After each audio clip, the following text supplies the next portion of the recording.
taolo bandalariga ularning qanoatlari yoki-da bardoshlari yetmaydigan bir sinovlar bermaydi. Buni bilamiz.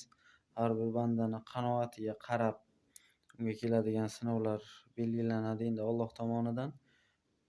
Inson bolasi bu narsaga bardosh berib biladi.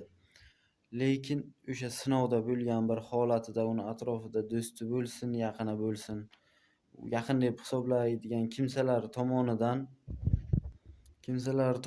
qilinadigan suhbatlar, beriladigan yoki-da savol, har xil kinoyali vaziyatlar noo'rin deb hisoblayman. Chunki vaqtlar o'zgaradi, vaziyatlar o'zgaradi-da do'stim. O'sha vaqtda siz o'sha odamni o'rniga tushib qolishingiz va vaziyatiga tushib qolishingiz mumkin. Hozir o'zingiz berayotgan savollar yoki-da kinoya suhbatlar sizga yoqqan bo'larmidi? Tabiiyki yoqmasdi. O'sha uchun har bir bo'ladigan vaziyat o'zimizga qaytar dunyo deydi. Bu narsa qanday? Qaysidir bir bandani o'sha qalbiga ozor berganingizdan keyin tabiiyki Allohga yuzlanadi, so'raydi.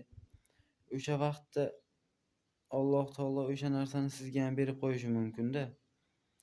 O'sha uchun bir-birimizga yaxshiroq muomalada bo'lib, sinovda bo'lgan vaqtimizda qo'llab-quvvatlab tursak, bir qadar yaxshi holat bo'lardi.